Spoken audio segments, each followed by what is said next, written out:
is the DeFi Decoded podcast by Ninepoint Partners.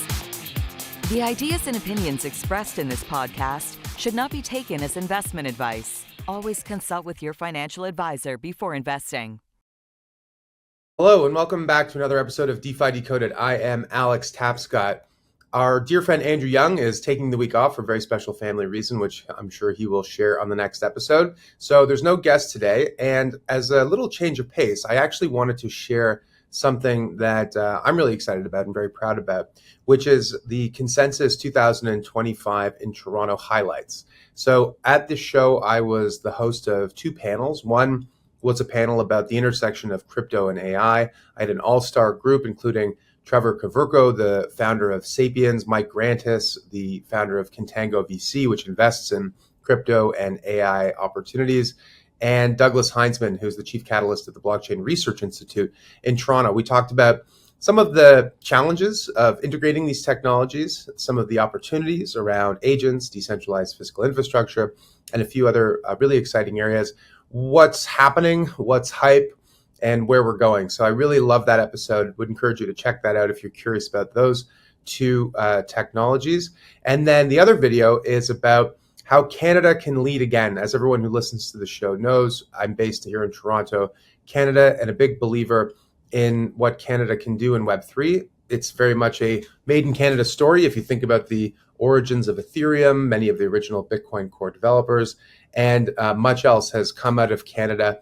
It's punched above its weight, but hasn't necessarily gotten the same recognition. So I had a great discussion with Lucas Matheson, who's the country head for Canada for Coinbase, Jelena Jurek, who is the CEO and founder of Noble XYZ, which is a stablecoin issuer on the Cosmos network that's launched their own chain and their own yield-bearing token, all out of a Toronto-based team, and Jean Amiuni, who is the CEO and co-founder of ShakePay, which is the largest independent crypto platform in Canada, and is really a lot more than that, a neobank that offers credit cards, lending, all sorts of different products and services. So anyway, two great discussions. They were awesome. This is like 6 episodes in one because you get to hear from 6 experts instead of just one expert. I think you'll really enjoy this show back to back. We're just going to let them run. So enjoy. Thanks.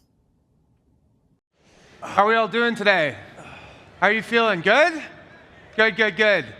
They say they save the best for last. We've got a terrific panel. We're going to dive right into it.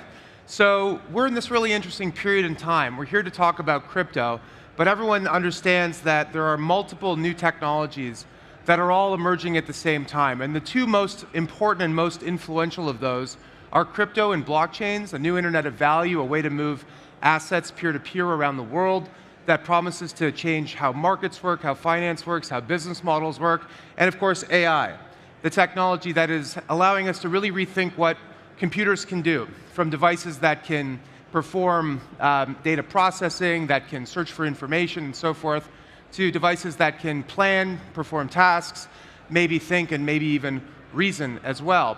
And the rise of AI, I think, has really caught the world by storm, and there's a growing concern that AI, as with most of Web 2 technologies, is going to be dominated by a handful of very large companies. And there's a long track record, in fact, of big companies co-opting new technologies and making them their own. And this is something that I think worries a lot of people, because the Web 2 model basically is, if you're not paying for the product, you are the product. And the idea is that, big companies take your data, use it to train algorithms, to sell you services, and to sell you advertisements. And that's a model that I think is very worrisome with AI, because AI is a technology that I think is going to be more powerful than many that have come before. So here we're going to talk about the intersection of crypto and AI, and blockchain and AI, and maybe how we can create a Web3 model where individuals own their own data, control their own digital selves, have sovereignty over their identic AI, their digital AI, and where they have more power at the expense of platforms. So let's jump right into it. We've got a terrific panel here. I'd like to start off by introducing Mike Grantis, who's the co-founder of Contango Digital, a venture capital firm that is investing at the intersection of crypto and AI. We also have Douglas Heinzman, who's the chief catalyst of the BRI and has been a longtime collaborator of mine. He's also the CEO of Syncura, an AI company. And Trevor Kaverko, probably no stranger to many people in this room, Trevor is a serial entrepreneur who's built several important companies in the crypto space, and in the last couple of years has launched a new venture called Sapien AI, which is an open protocol for training data. So really right at the intersection of the thing that we're talking about. Guys, welcome. Thanks, Alex. Thank you very much. Okay, Mike, let's start with you. So crypto and AI, people think of these technologies as separate, but in fact they're related. And you're investing right at the intersection of these two technologies. What is the main thing that you're looking for when you're analyzing a project and considering an investment? Yeah, I think, as you said, these two technologies dovetail very well together. And what we always say is, blockchains need intelligence, and AI needs trust and incentive. And I think in a world where we have an agentic future and we have this workforce of agents, they're not going to be using Swift payment transfers. They're not going to have real bank accounts. They're going to need to open up their own wallets and have transactions that move at the speed of the internet. I think what we're looking for, obviously first and foremost at the early stage, you're looking for the founders. Do they have a right to win? Do they have experience in the industry? But secondarily to that, it's what is the problem they're trying to solve? How big is the opportunity? And is this something that would not have been possible in the world of Web 2? So really these incentivized intelligence networks are creating a world of new possibilities that just wouldn't have been possible prior. And so are you tapping into a potential ecosystem that couldn't have existed prior? And is that a blue ocean that's worth going for? Yeah, interesting. Douglas, so you have the benefit of a long career having advised companies at IBM for many decades, and you've seen the rise of several technologies that have had a really big impact on business, everything from the internet to cloud computing to the mobile web. How does this moment compare similarly? How is it different from other revolutions that you've seen in your own career? Yeah, that's a great question. In some ways, it feels very familiar. I mean, I'm old enough to actually have been there at the birth of the internet. I was actually very fundamental in the emergence of the mobile internet and did a lot of the original standards and got a bunch of patents in that space. And once again, the same thing through cloud. And in most of those situations, it's been about the convergence of some technologies that just happen to emerge on their own and then kind of collide and intersect.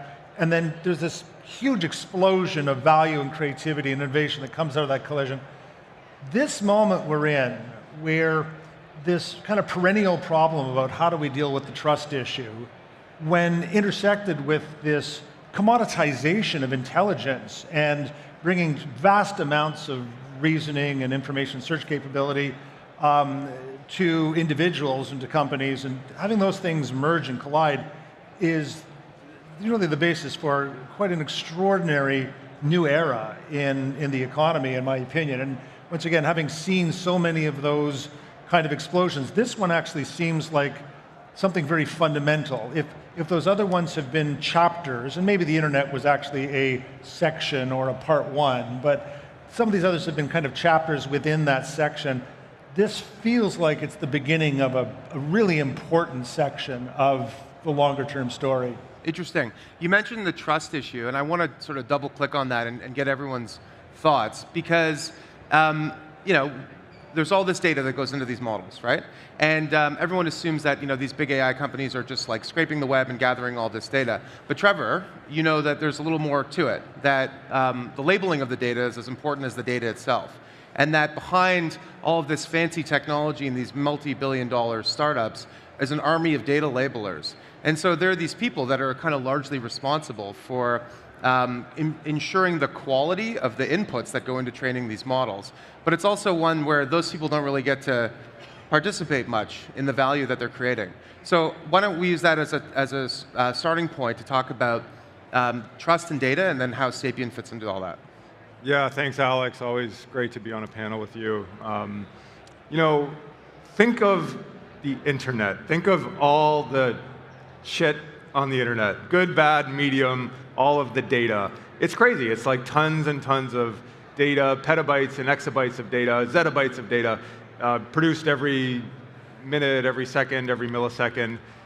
Well, as it turns out, that is not enough. We are way past the point of running out of data. We call this the data wall in the industry. And you can think of the data wall like kind of like an iceberg. And so if you look at the internet, where the data exists in today's society, the tip of the iceberg is what I just told you, like the internet data that you see on like Reddit. That would be considered the tip of the iceberg, because even though it seems like it's a lot of data, relative to the other data out there, it's actually not. We would call this private data. So for example, ChatGPT 4.0 was trained on 44 terabytes of data. That's the zip file, basically, that the training model comes out to. And JP Morgan has like 10x that on their private servers. So one private company has more data than almost the entire internet's useful training data. And so that's an interesting insight for us, because if these models are going to get better, they need more data. They need better quality data. They need what we call frontier data. That's new data that hasn't been trained on yet. So if you're a company right now and you're sitting on a very precarious situation, because above you, you have OpenAI and Gemini, these general models that are probably going to completely disrupt your business, like if you're JP Morgan, for example. And it's worse than that, because below you, you have startups in Silicon Valley coming out of Y Combinator that are building vertical models that aren't as expansive as ChatGPT, but they're just like chipping away at a vertical like healthcare or finance. And so what are you going to do? And what we're seeing is a lot of these companies are actually doing one of two things. They're either selling access to their data set, so that's something like a company like Reddit is doing, 60 million a quarter of new revenue for OpenAI to borrow their data to train on. But if you're JP Morgan, that's you're signing your own death warrant. So they're doing things like building their own vertical models, which is kind of an area not a lot of people are talking about, kind of S&P 500 companies building their own model. I know that's not the question you had. That's a really interesting point. Yeah, because like for Reddit, it's like, I mean, it's their user data. Maybe their users would have something to say about it, but from Reddit's perspective, it's hardly like trade secrets or proprietary information they need to run their business. I'm clicking post to the internet. You know, it's like r/crypto. You know, it's mostly probably garbage. Alex, I've actually got a slightly contrarian view of this, and I think I actually had a very similar view, the view that a lot of people had until relatively recently, that we need more and more data, and to get the version, we're now at version 4, to get version 5 and version 6, we just need larger and larger and larger data sets, more parameters that we train the model on. But the R1 moment that we had back in January kind of really forced me to look at this idea of distillation and the ability to actually learn from synthetic data. And the analogy, of course, is something like the game of chess, right? The first chess engines studied all the games of the grandmasters. But the new chess engines are just given the basic rules, and they just play billions of new games of chess, and they've invented completely novel strategies, and all of that data that those models are trained on is synthetic. Yeah. Right? It was made up. And there was no degradation in like the quality of the training, even though it used synthetic data? Is that the point you're making? It was able to train on data that didn't exist, like was synthetic, is that right? Well, I think that there's three major new forces at play. So there's ability to generate synthetic data, and a lot of distillation models are effectively generated on synthetic data. They have big models that train smaller models, and some of the very small parameter, very efficient models that cost tiny pennies at inference actually perform nearly as well as the big foundational models. So that's kind of one thing, is the synthetic data. The second idea is specialized domains, that instead of these big generic QA engines that just have infinite knowledge of everything, that to the point you're on, you've got JP Morgan's data, but you've also got the Cleveland Clinic's data, and you've got these very, very focused areas. And we're going to have all kinds of specialized models that are trained on very specialized domains that are relatively small in the grand scheme of things, but they're very, very focused. Yeah. And the third thing is something called agentic workflow, which basically says you're actually going to have a whole bunch of models and agents that have different domain specialities that will be combined. And sometimes they'll disagree on some things, and they'll have a debate, and they'll come to a best outcome resolution. And the very fact that you've got multiple models working on the same thing somewhat protects you from some of the dangers of relying on a big model that may have a bunch of bias inherent in it. Yeah. So I think there are these new approaches and techniques that are going to start moderating some of the fear about running out of data. Very interesting. Trevor was onto something. I just want to finish the thought, which you said, Reddit, it's okay that OpenAI accesses the data. JP Morgan's case, they can't do that because it's trade secrets, right?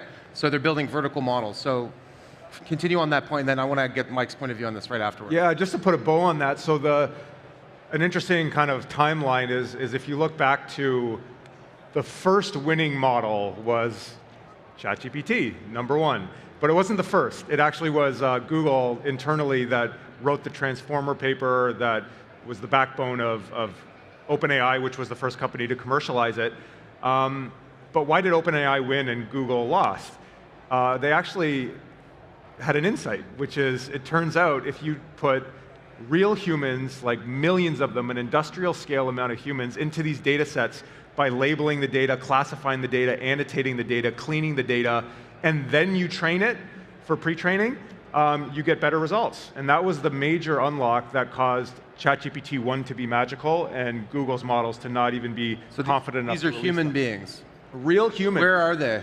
This is crazy. A lot of people, it's kind of a shadow industry. Yeah, exactly. Already today, there's millions and millions and millions of people globally whose full-time job it is to sell their own time to produce data for these models. And there's a few ways to look at it. You know, we at Sapien look at it very optimistically because, unfortunately, Uber is going to be robo-taxi soon, and DoorDash is going to be drone delivery soon.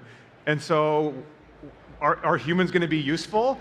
The answer is yes, because it turns out today, even with all the synthetic data and reinforcement learning that's happening, the demand for human feedback in data sets is more pronounced than ever. And it's especially pronounced in expert fields. So if you're a human that has expert knowledge, to your point, these models want to pay you for it. So imagine a world where as long as you're human, even if you're like a no-skilled human who doesn't speak English, as long as you have an Android phone and an internet connection, you can make a living wage now because of these models. And that's this is like label to earn, basically, right? Label to earn. So like you can be employed by OpenAI, but like, is there a Web3 model where like people who are part of this sort of sharing economy for data labeling participate more fully in the value that's being created? Exactly, and it's all based on your skills, just like the real world. So if you're a radiologist, we actually had a model approach us to bootstrap radiologists to label, Cleveland Clinic type data, which is like, here's a MRI image, draw a bounding box around a tumor cell or a cancer cell. Yeah. And you're actually training the model how to detect cancer, but you need really smart humans to do that. And the value for this work is, hundreds and hundreds of dollars per hour, whereas the lower end stuff is more like $4 to $5 an hour. But that's still pretty cool because you can, like, if you live in a developing country now, you can make US dollars as a remote job and not be in poverty potentially. So are those people training a tool that's going to make them better at their job, or are they training their replacement? I think they're actually probably training a model that's going to do their job. But the cool thing about AI is it opens up a whole new world of things that you can do beyond that. And we're already seeing the evolution from human labeling demand was like self-driving car data. So it's like, this is a stop sign, this is a baby, this is a car. And Tesla would pay these humans or these third-party contractors to get all these Filipino people to do labeling all day. People in the Philippines. People in the Philippines. Right? Yeah, like people in the Philippines. Yeah, thank you. And so, so that's how it was, but that's not where the demand is. It's moving to more human tasks, which is actually more fulfilling, like which one of these sentences is humorous? Models aren't good at that, and any human can kind of know that. So would you rather be labeling stop signs all day? Not any human. Maybe just to add one point, yeah, Mike, please. On labeling, I think there's it's a difficult problem because when you have a centralized company with your entire RLHF or human-in-the-loop feedback team all in one place, the quality of output can be diminished, and that's because you have geographic preferences, you have demographic preferences, and in some cases that leads to poor outcomes. I'm sure we're all familiar with the kind of Gemini blunder when they launched their model originally, and you had people asking about show me a picture of the founding fathers, and it gave some pretty historically inaccurate results. And partially that is a problem of the input, and partially that is a problem of those who are training the data set all being in one place. And so one thing I commend Trevor for in Sapien is bringing this kind of label to earn model to a very decentralized crowd, because it actually helps the outputs of the models when you have people from all around the world putting in their input. So I want to pivot the conversation. We've got about 10 minutes left. So Douglas has done a lot of research looking at the AI stack, right? Everything from the hardware to the models to the applications that are being built using this technology. And at each point of that stack, there is a way in which AI interacts with blockchain and crypto, right? And just to paraphrase, because I actually want to ask Mike the first question on this. At the hardware level, you got decentralized clouds that can be used to train data and to run models. At the model level, right now, these are closed systems controlled by companies. There's open governance that we can use. And then at the, and I'm sure I'm bastardizing your description, but at the very top is the application level. And I think there's this really exciting opportunity that people see, which is the intersection of blockchain and crypto specifically, that in the not so distant future, there will be AI agents that will be doing all sorts of knowledge work, not just trading bots and people like agents posting on Twitter, but designers and architects and accountants and lawyers and financial advisors and all sorts of things. And machines cannot open a bank account, they can't sign a contract, they can't enter into a legal agreement because they're not legal humans, right? But they can have a crypto asset wallet, they can accept payments in stable coins, they can sign a smart contract. So this is the idea is basically that crypto is the asset class for the AI agent revolution. And at the beginning of this year, there was tons of excitement about that. AI 16Z and GoatC and all these different things, Truth Terminal. Maybe you want to talk about some of this stuff. But it seems like for now, the agent world is pretty primitive still. Trading bots, like algorithmic trading bots that execute based on predetermined rules have been around for decades, right? But still, this is an area where people see a lot of potential. And I'm wondering, as an investor, is this the kind of stuff that you're looking at? And how do you separate hype from substance, from the really cool stuff that you think can make a big difference? Yeah, I think, anytime there's a gold rush, it's going to attract grifters or, opportunists. And so I think there is, reason to be optimistic about where this agentic space is going. And I think what we saw earlier this year was this kind of euphoria and excitement about what the future could bring. But then people came back down to earth when they realized where the actual state of development of the industry was. So, there's a lot of, I would call it smoke and mirrors, and, companies claiming that they're doing one thing and actually having Mechanical Turk doing something else in the background. But that being said, the circumference of what is possible with these agents is growing exponentially every single day. And I think right now we have very narrow agents, just like we had narrow AI, some very good at chess or very good at something else. You have narrow agents that do one thing and one thing well. Eventually, these agents will be able to do multiple tasks and capable of very complex reasoning and thought, and actually executing complex tasks on their own. So they are the workforce of the future, and they're continually getting better at what they can do and the circumference of what they can do.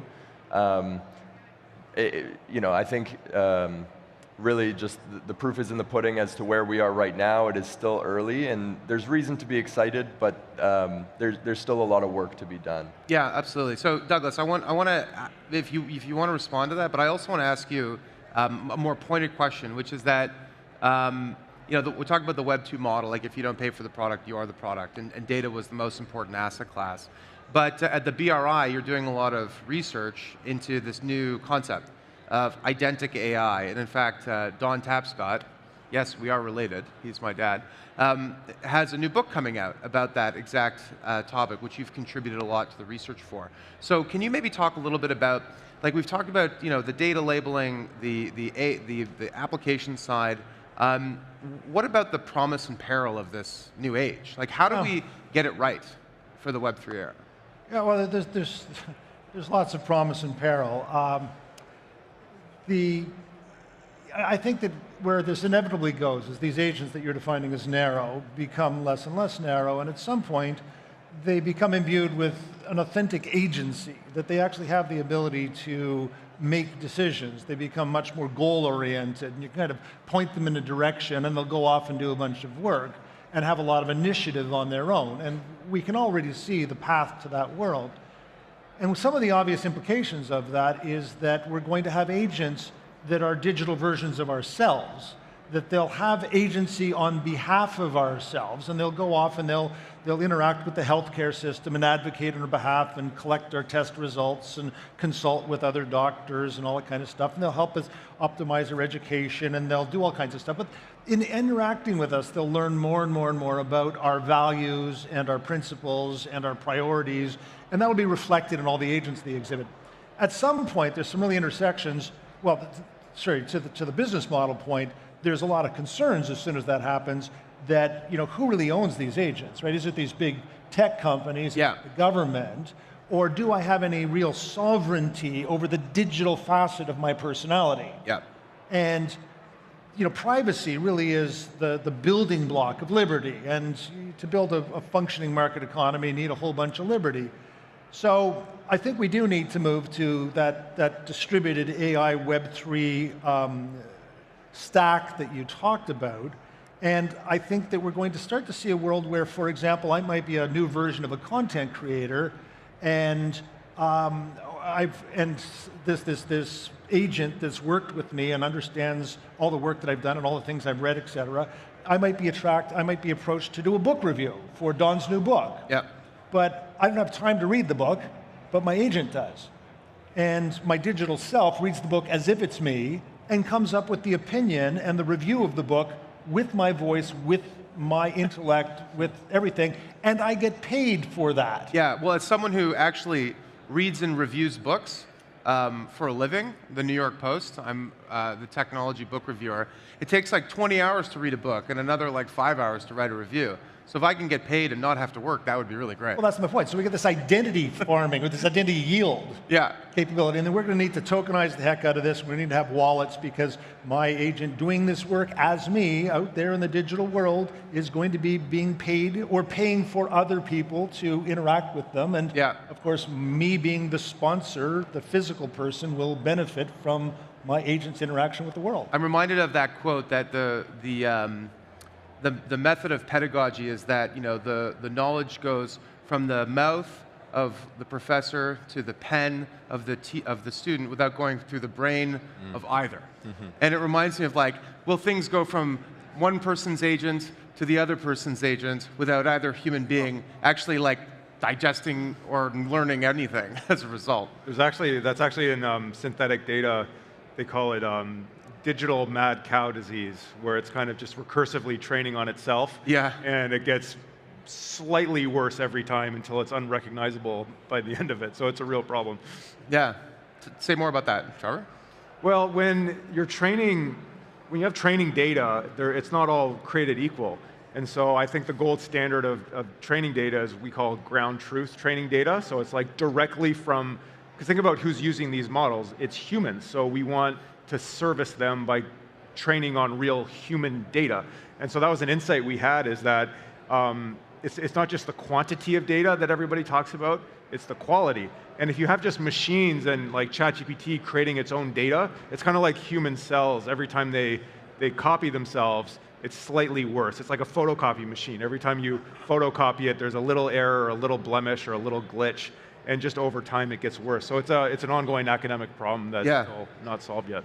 Well, and that's the unconscious state, right? There's also the malicious state. There's a lot of new research out of Anthropic on ghost agents that, you can manipulate the training set in order to, bias the outcomes. And then there's the sinister one where, some social networking company builds a model and inserts advertisements into it so that as you interact with it, it is biasing its answers to influence your buying behavior. So there's all these kind of scenarios that are very possible, and arguably the motivation why some of these companies are investing so much in this space. But this goes back to this idea of an agentic workflow where, in fact, we don't have these big monolith things that are exposed to that kind of iterative degradation of quality, but in fact you have many smaller ones that interact with each other and get better and stronger and smarter because of their interaction with other models trained with other data sets. Yeah. Just the way that humans interact with other humans and become smarter and more worldly and more, incorporating diverse points of view as we interact with other people. So I actually think there's a different model than there's this great intelligence in the sky. I think there's this panoply, this ecosystem of agents, this collective intelligence, and I'm optimistic that it actually gets smarter rather than dumber. Yeah. Well, some really interesting insights from our expert panel. We're all out of time for today, but I'd just like to thank Mike, Douglas, and Trevor for a terrific discussion. Thank you all for joining us today. Hope you have a great rest of your day. Thank you. Take care. Thanks.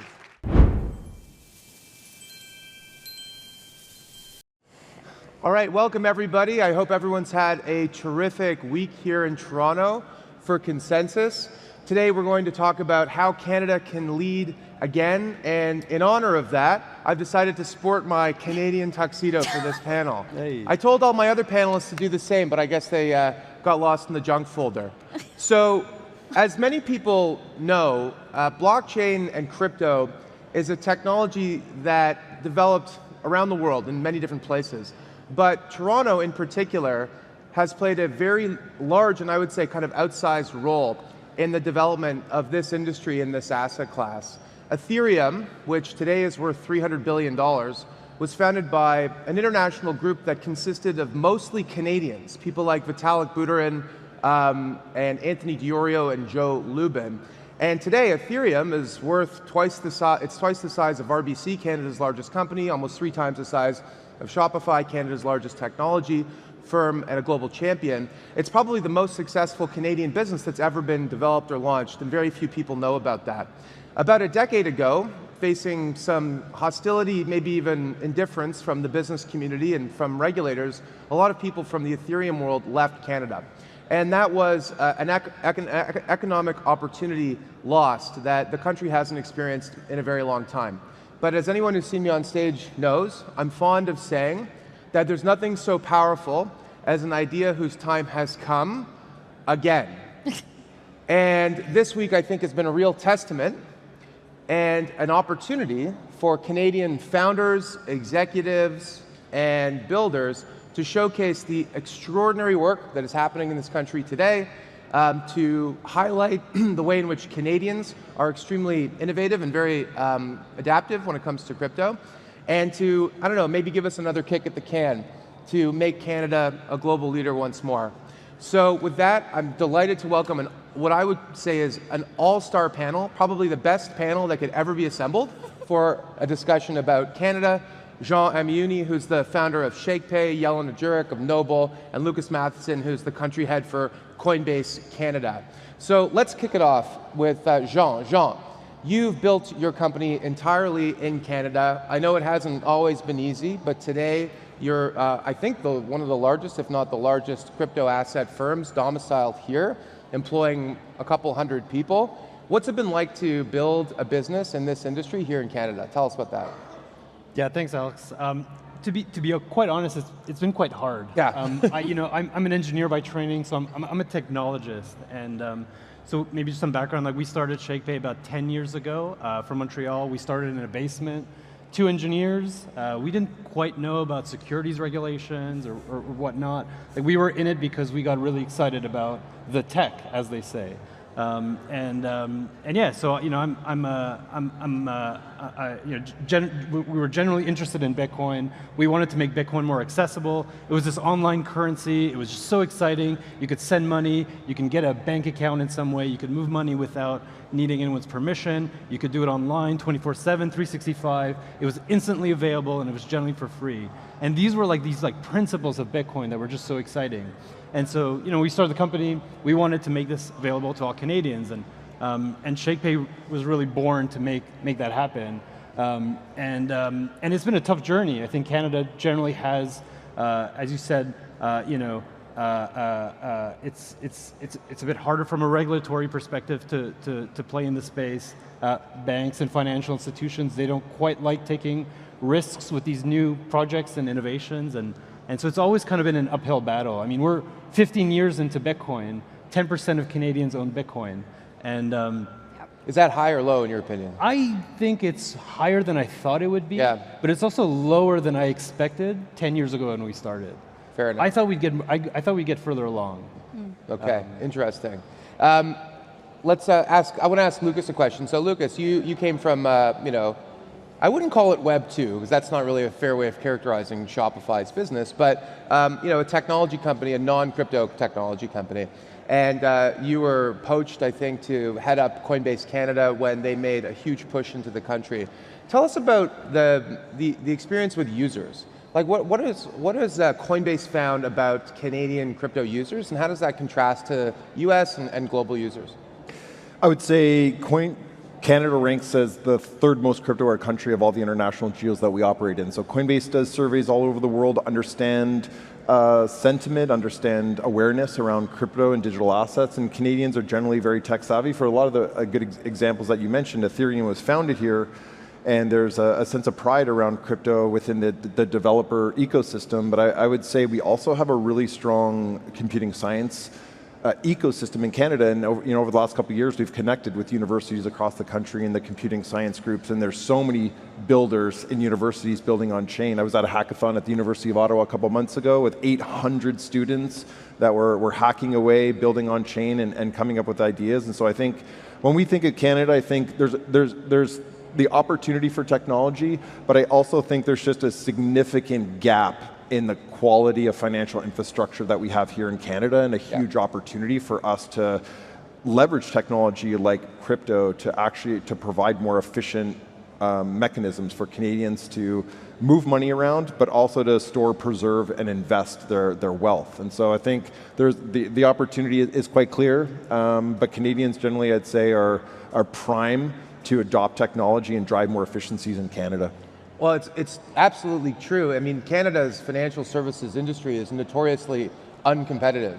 We have several large banks that basically control most of the wealth and deposits in the country, and Canadians actually pay on average twice as much as their G7 counterparts in fees towards banks. So the average Canadian pays, I think, $1,600 a year in fees, not interest on loans or anything like that, just in fees. And there's been a big push within the open banking world, the fintech world, and also in the crypto community to try and make Canada more innovative. I'm reminded again that this panel is made up of builders. It's important to create ways for people to buy and sell crypto assets, but everyone on this panel is also pushing the boundaries within finance around payments and around alternatives to traditional banks. And Yelena, I want to hear from you about Noble. So unlike our other two panelists, Noble is this on-chain native, like crypto native, entity, but it does have a lot of bridges towards the traditional world, right? And in fact, a bridge to Coinbase indirectly. Yeah. So why don't you tell us a little bit about, not the Canada theme for now, we'll get back to that, but tell us about Noble and what you've been able to build and scale on-chain. I will address that, but I did want to just quickly highlight something that Lucas said around the hackathon at the University of Ottawa. 800 students. Gen Z, as a demographic, I don't know if there's Gen Zers in the audience right now, something like 50% of them actually hold crypto or have dabbled in crypto. About 20% of them know what credit is. So I think from like a actual adoption perspective, like let's remember there's like this entire new generation that is looking for these crypto native tools, exchanges, BTC to really participate in this new economy. But Noble, we're focused on the stablecoin space. So we started out as a native issuer, one of a few of USDC within the Cosmos ecosystem. So we do have a layer 1, a chain run by a decentralized validator set where we can proliferate the issuance of these stablecoins on chain. We started 2 years ago, and stablecoins have only taken off like a rocket ship, since then. About 5 years ago, it was a $5 billion market cap. It's currently around a $250 billion market cap, and in about the next 5 years, yeah, it's pretty impressive. In the next 5 years, it'll be about $1 to 2, maybe even $3 trillion, according to various financial institutions. So yeah, Noble is, as you said, it's very crypto native, right? Like, what does that mean? We're actually building protocols and actual, routing and infrastructure to make it easy to use, a stable coin like a USDC or like a Noble dollar, in a low fee fast way. So we're building, call it the plumbing for these stablecoins to take off, and then also the actual programmable environment to make applications with these stablecoins, like a lending, like a payments, so that honestly the future generation can continue to dabble in crypto, because as we're seeing, people don't trust traditional banks, right? They don't even trust necessarily their government, and in my opinion, I mean, crypto gives you this sovereign control over your money, which is really important. Yeah. Well, I want to just double click on that, because most stable coins in circulation, I think it's around $250, $260 billion, are US dollar stable coins. Yeah, USDC, USDT being the two largest among them. And for a lot of Canadian companies, founders, increasingly, they're getting paid in USDC. If you're like an independent contractor and you're working as a freelancer, you may want to get paid in USDC because maybe you want to store more value in US dollars. Maybe it's more useful for you to make payments from that, a wallet onwards. And I wonder how we all feel about that. Like, as Canadians, there's pretty limited supply, it's almost non-existent, in fact, of Canadian dollar stablecoins. And in fact, if you look at the rest of the world, like even EURC and some of these others, it's pretty de minimis, right? So it's interesting that US dollars, not surprising, but because it's the global reserve currency, but interesting that basically all the supply of stablecoins is in USD. Do you see a demand for Canadian dollar stablecoins? Maybe we'll ask Lucas first and go down the line. Yeah, well, actually this week, Coinbase announced that we invested in StableCorp to partner with them to bring QCAD to the Canadian market, and we believe that Canada needs a Canadian-denominated stablecoin for a few reasons. A lot of it is just the traditional utility and the leverage of the technology around traditional financial payments and peer-to-peer payments, foreign exchange, remittance, and just the integration into the traditional system. And stablecoins are a great bridge and a great technology for traditional companies like banks and financial institutions to integrate stablecoins into their systems. Standard Chartered, Bank of America are two good examples of banks in the US that are doing this now, and we expect banks all over the US to start integrating stablecoins more rapidly, and Canadian banks to fast follow. And we're really excited to have a Canadian-denominated stablecoin in market, because stablecoins provide real utility for everyday transactions, and that's obviously when we think about foreign exchange, when we think about governments around the world owning our currency and starting to diversify their trading strategies into the digital economy, it's important that we have a Canadian-denominated stablecoin available for traders and investors around the world to hold and store and leverage our Canadian dollars, which punches above our weight, actually, from a number of different metrics around holding and treasury and trading relative to the size of the country and our GDP. And so we should be thinking about maintaining that position in the world around our currency, and to do that, we're going to have to participate in the future economy, which is digital. Interesting. Yeah, Yelena, pop in. Very briefly, I'm sure you're going to address the regulatory reality in Canada. I was actually hoping that you could do that. Okay. Well, if we, and it's amazing, what Coinbase is doing with StableCorp, and kind of hopefully we're going to see a lot more Canadian stablecoins coming to market, and larger issuance. But the reality is, right now, our regulators treat stablecoins as securities, basically, and our regulator here in Ontario, the Ontario Securities Commission, and we are not America, and we're never going to be the 51st state, but we do have a regulatory environment that is actually a lot more hostile than what we're about to see in the US, with things like the Genius Act hopefully passing in the next few weeks. So yes, we need more Canadian stablecoin dominance, but realistically, to achieve that, we also need a serious push by the regulators and the political class to come out and say, hey, 99% of the stablecoin market being US dollars is potentially a threat to Canadian dollar currency. And also, you're seeing this in other places in the world, right? I was in Korea a few weeks ago. Their regulators in South Korea are very nervous, actually, about how aggressive the Americans are being around stablecoin legislation, because they look at that as a threat to the won. Yeah. So now they're pushing won stablecoin legislation like no tomorrow. And I'm not an expert on the regulatory arena in Korea, but I know that in Canada, if we have the will, we could make it happen. But for some reason, we've been very slow, and in fact, we're treating these assets as securities, when in the US, they are explicitly calling these payments instruments. Yeah, it's a great point. Dollarization, the idea that people will substitute a local currency for the dollar because it's more convenient, is something that we think of as a threat in developing countries, and it is, and that's why there are capital controls and strict limits in many countries.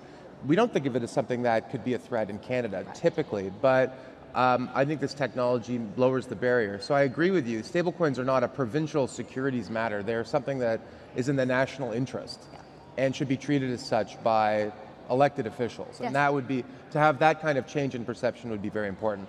Jean, I want to talk a little bit deeper about ShakePay. So you talked about Bitcoin, but I think it sort of, and I think that's important, but it kind of undersells what you're doing in a way, because ShakePay is this really diversified financial firm that's got all these different products, and maybe this is the wrong way of describing it, but I think of it almost as like a neobank that has a Bitcoin sort of philosophy, basically.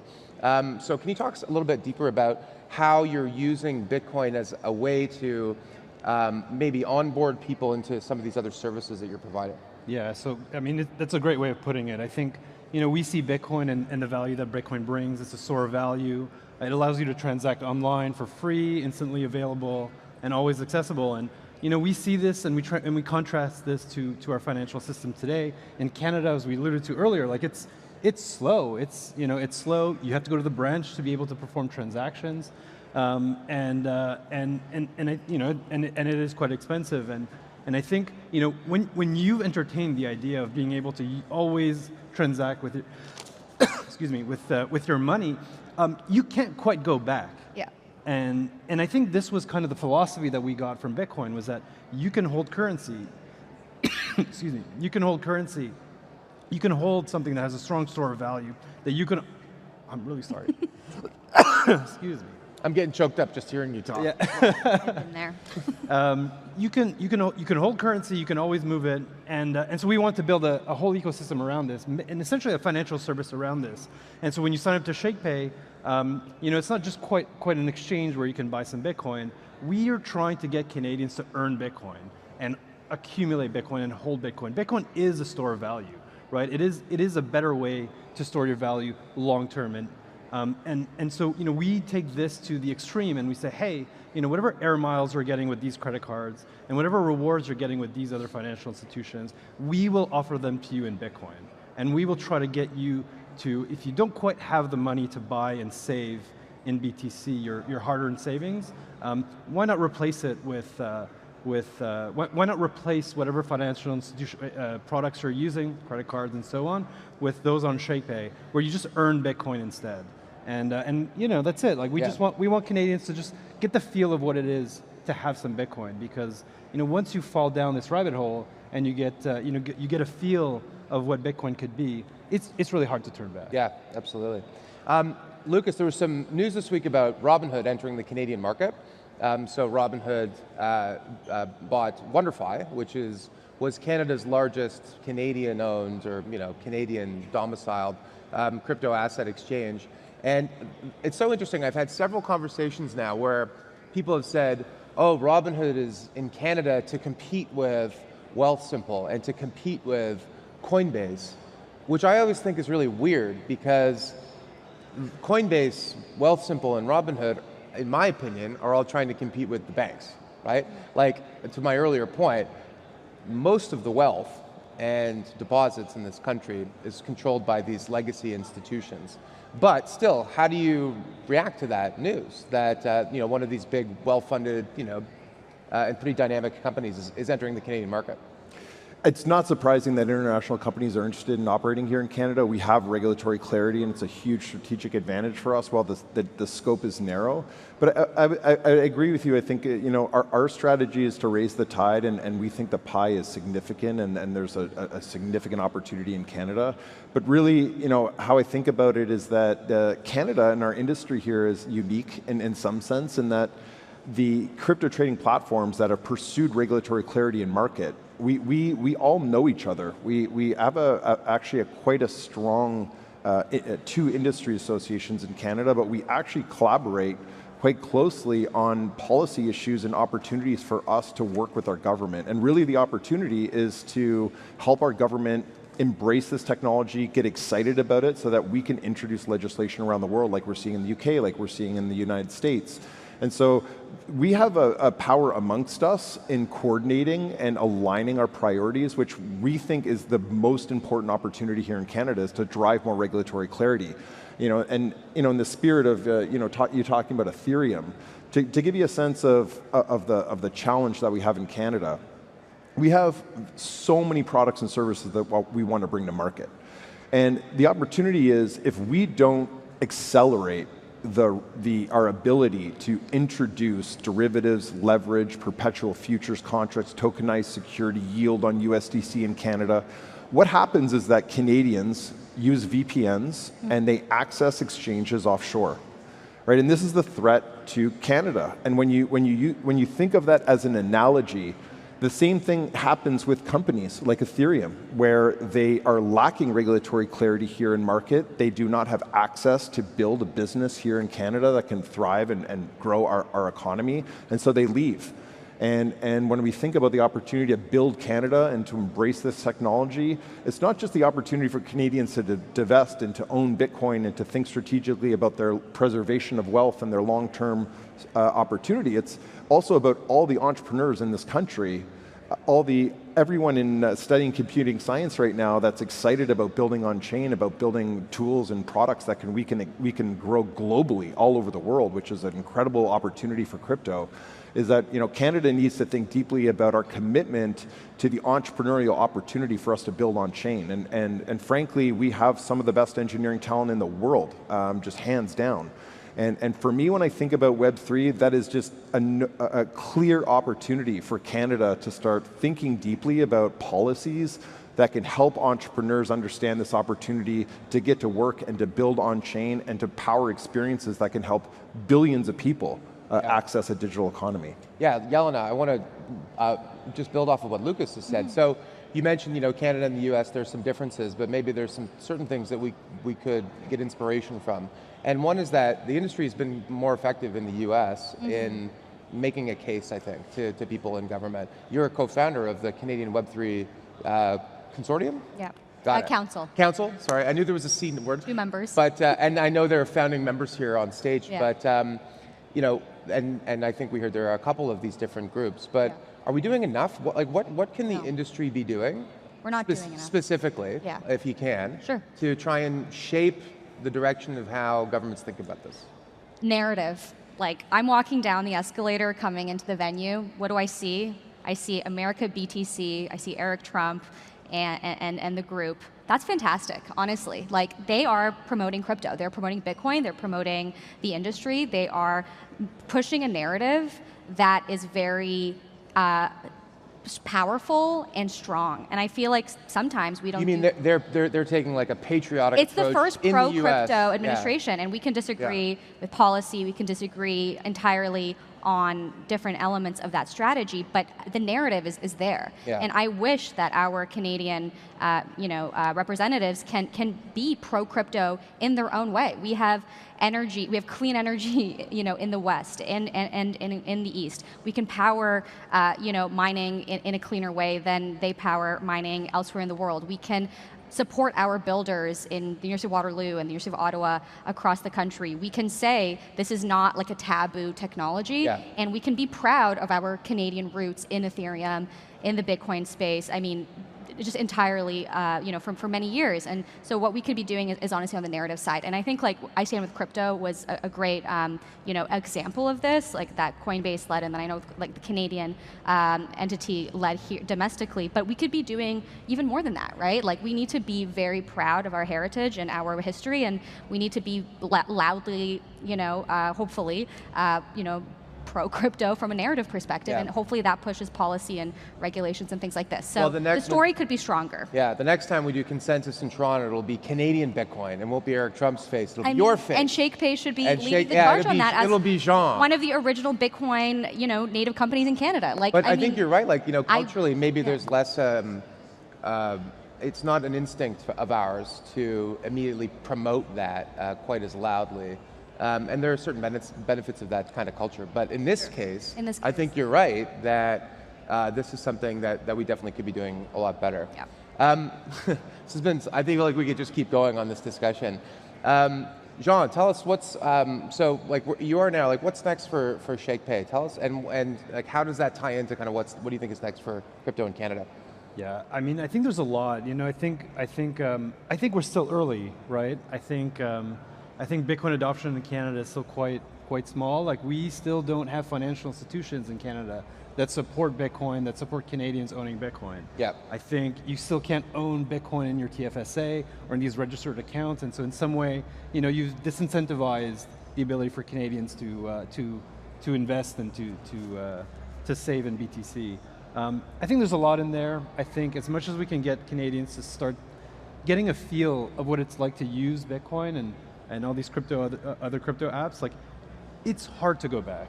And I think I'm a very product-oriented person, and so I generally think about, you know, what are the creative and interesting ways of getting people using, you know, these new technologies, and I think there's more in that. I think there's more in that to come. Well, you've told me before in the past, you know, you're an engineer, you're a product person, and running a crypto company in Canada requires you to learn all about regulations and laws securities regulators. Correct. So wouldn't it be great if builders could spend more time building, Correct. right? If we had more clarity, right, on these different things. So Jelena, what's next for Noble? Tell us. We're really excited about the wave of adoption that's coming towards stablecoins, really in the mainstream. You know, talking about the utility of these crypto assets, I think stablecoins are a really easy kind of on-ramp into the on-chain economy. So everything from what we're seeing with the likes of Stripe, the likes of Visa, I think is good for startups like Noble and also larger crypto companies like a Coinbase to really be being more bold with the kinds of apps we can deliver to these folks with stablecoins under the hood, right? Things like lending, things like payments, things like remittances. I mean, it's really a wide basket of use cases when you think of stablecoins. So we recently launched our own stablecoin called the Noble Dollar. We grew that to almost 100 million in 2 months. And again, this is global technology that's accessible to many people in the world that are experiencing currency devaluation, that are experiencing inflation, that don't want to go to their branch to access these currencies, or literally don't have access to a bank branch at all. And so again, having this kind of global money with stablecoins as the infrastructure is really exciting for us, and we're continuing to build upon that with Noble. Yeah, well, I think of stablecoins as an on-ramp to the rest of crypto, but also as a proof point for tokenization in general. Yeah. Dollars have probably the best product market fit of any asset in the world. Last comments, Lucas. One thing we didn't get around to, but Coinbase created Base, which is a layer 2 network that's helping to scale Ethereum. And you're one of the big owners, beneficiaries of the spread of USDC and stablecoins as an early backer. So just tell us maybe in 1 second, as the timer's up, but what's next for Coinbase Canada and maybe Coinbase more generally? Sure, I mean, our mission is to bring 1 billion people on chain, and Jesse Pollack, who leads Base, has been an incredible visionary for the on-chain economy and decentralization. He's been a huge champion internationally to bring builders from all over the world on-chain to experience the on-chain economy. And so Base has just been an incredible success for Coinbase and for builders all over the world to make it as easy as possible to build on-chain. And that's been part of the challenge in crypto, is building safe protocols and experiences for users to use, and Base just makes that incredibly easy. So it's a really great step. I think it's an incredibly strong ecosystem, and it's been fun to watch all the really innovative things on Base get launched every single day. All right, well, that's it for today. That's all the time we have, but I'd like to just do a quick round of applause for our amazing panelists. Lucas, Jean, Jelena, thank you very much. Alex. And thank you all for joining us today.